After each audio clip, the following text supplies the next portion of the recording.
If things could have been said to be busy in the weeks that had followed the arrival of the mysterious outsiders that Scry Arst had recruited from parts unknown, the hours after the return of those same outsiders were the complete opposite. The heavy nighttime fog hung in the air, with points of illumination from the many homes and shops dotted across the land. And all was muted and muffled, people making their way from point to point with the haste born of unease. It had started with a strange skyship that sped low and fast across the city. The winds of its passing were like a sudden gale, and as it had flown directly towards the center of Farmhold, all speculated that it had something to do with either the brewing conflict with Deep Lock to the south, or perhaps it was Lord Cathian finally returning from whatever had called him afield for the past few months. However, the speed and disregard for standard flight protocols for going over a population center had cast a darker tone to these speculations, as it was being assumed that those very lapses were done by necessity and not by some act of laziness or of a callous nature. Next, word spread that a strange man had entered the city and made his way to Lord Cathian's home in the center of town. The man had made trade and stopped with several other merchants and craftsmen on his way, with each trade being exceptionally fair and, if anything, perfectly timed in its arrival. Rare, esoteric, and other hard-to-find items were sold to artists, forge masters, and shopkeepers alike, and each at a fair price for all involved, with many of the deals being conducted entirely by trade, with no need for plaque, coin, or bar. As this strange merchant made his way from the North Gate in the hours prior to the strange ship's return, a trio made their way from the Lord's estate southwards. They made no stops, but many of the residents of Farmhold gave them a wide berth, as the pair of Dragwa, along with their Manari companion, were clearly men of a dangerous stripe. Some hush whispers even tried to claim that they were the legendary Brothers Caliber, but these were dismissed out of hand for the drunken ramblings they had to be. Farmhold was advanced, yes, but in reality it was just a farming city in the lawless lands of Solaris, far below the attention of the gods or other powers. Thus, there was no reason for such luminary adventurers to make an appearance at such a backwater place as Farmhold. Despite this, a cloud of worry seemed to hang as heavy as the fog. Something was in the offing, and in the hours after these events, new rumors of the Celestians, who were the not-so-secret of Farmhold's ability to maintain and manage such a vast area with such low numbers, were moving with what could only be described as alarm or worry.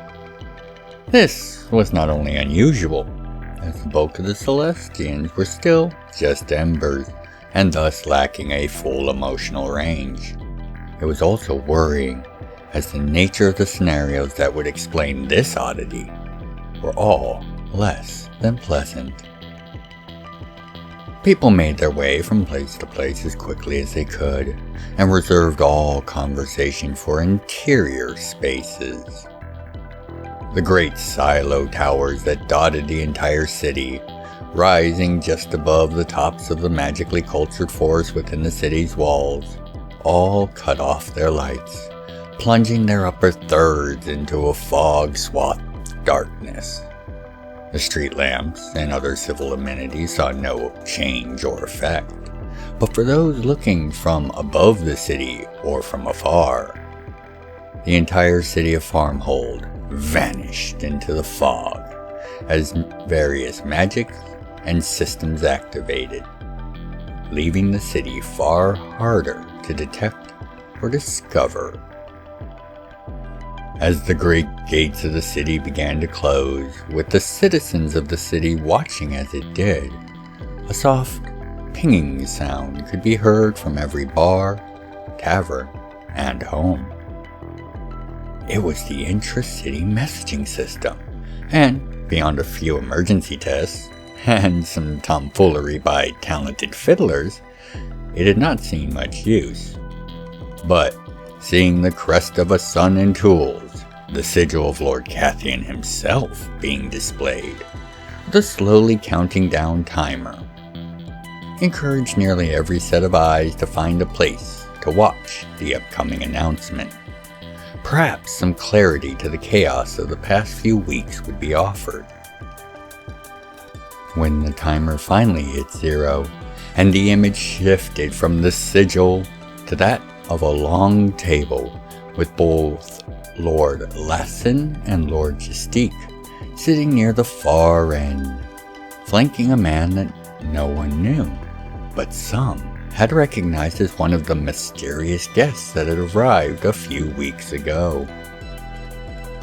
With a glance to both of the Dragois, then to someone behind the camera, the man began to address the people of Farmhold. "Greetings, citizens of Farmhold. I am Han, recognized sovereign of the independent wild realm of Nomad's Forge." He let the words hang for a moment to let their impact sink in. As many of you are aware, Lord Cathian has been absent in the last few months. The reasons for this are a matter of speculation and wager in many of your pubs and taverns, I have been made aware. However, the truth and import of the matter right now is, Cathian has been gravely injured during his absence. The tension in the air gave way to worry and panic, but the man continued on. "I sit here alongside Lord Justique and Lord Lassen to not only announce Cathian's state, but of a union between your wild realm and that of Nomad's Forge. Not a vassal or a confederation, but a pair of realms working in our mutual self-interest. Of course, this does mean, should Farmhold come under attack, Nomad's Forge would be duty-bound to respond in our allies' time of need." The worry and panic quieted, and a nervous energy began to build.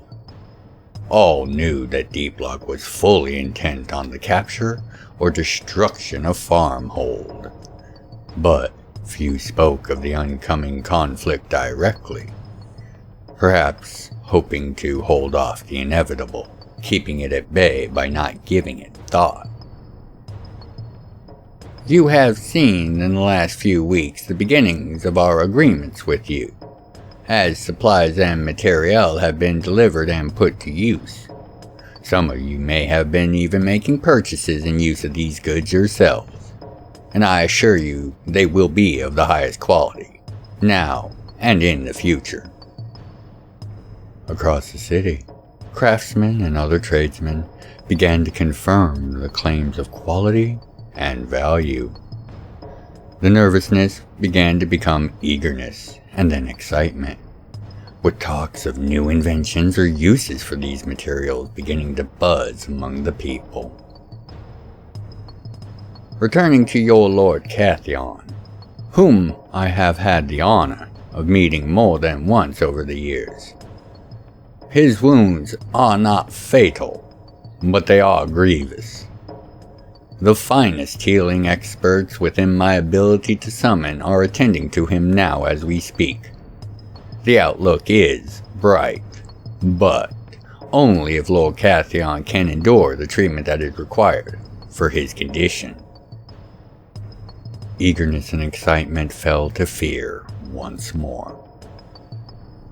From the explanations given to me, tonight is of vital importance to Cathion's survival and recovery. So, I ask you, good men, women, and Celestian alike, Rodkin, Elf, Scale-Blessed, Dragwa, and Taltechian very much included, to pray. Pray for Cathion.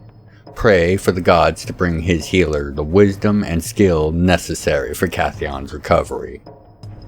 If he can make it to Dawn's light, he is nearly assured of his recovery. So I ask, where he certainly would not, pray for Cathion. With that, Han, along with the Dragwa at his side, lowered his head to pray. With the words hung in the air, any that might have looked around saw that most heads bowed in prayer and supplication, briefly or not so briefly, each person asking their patron god or the divine that they worshipped for their intervention, help, or any other aid. The silence in the city hung until Han raised his own head and voice once more. The gods are funny creatures, but they are not without purpose or plan. So, as we ask their aid, we must also ensure that we are doing our part. Any efforts that can be made in preparation for the upcoming conflict and tribulation, be it something as simple as ensuring your stocks are full and organized, to lending your labor and skill to the active works ongoing, every bit will matter. Not only in the event of an emergency, be it natural, divine, or mortal made, but in the very eyes of the divines we beseech tonight on Cathion's behalf. The city was still half in prayer, half enraptured by this delivery. As I finish this address to you, I want to assure you, Farm Hold will not fall. Not if I have anything to say in the matter. For now, focus on your duties and prayers this night, Farm Hold. Hopefully with dawn, a new day shall come, and we can deal with the greater matters then. But by the light of the Nine Wings, Farm Hold, I bid you good night and good fortune. With that, the image faded, and the people began to move in quiet but deliberate and emboldened action. Families divided duties, and work began anew, even at this late hour. Goods were moved and put to use, while soft hymns and singing prayers were softly offered to any of the watching divine. From beyond the walls, the soft chorus was indistinct, and not dissimilar to the sounds of a forest or plain, deep in its nightly rest, tired and sleepy. But within those walls, a soft current of pride, faith, and trust could be felt as readily as the songs could be heard. And thus, the long night of Farm Hold began. If you'd like to contribute to the further exploration and explanation of the realms, please consider leaving a comment, a like, and sharing the video around. I read all the comments and make efforts to reply to each. Thank you for helping to grow the channel, and know I look forward to each and every one of your comments. Other methods of support can be found in the channel's description. Thank you for watching.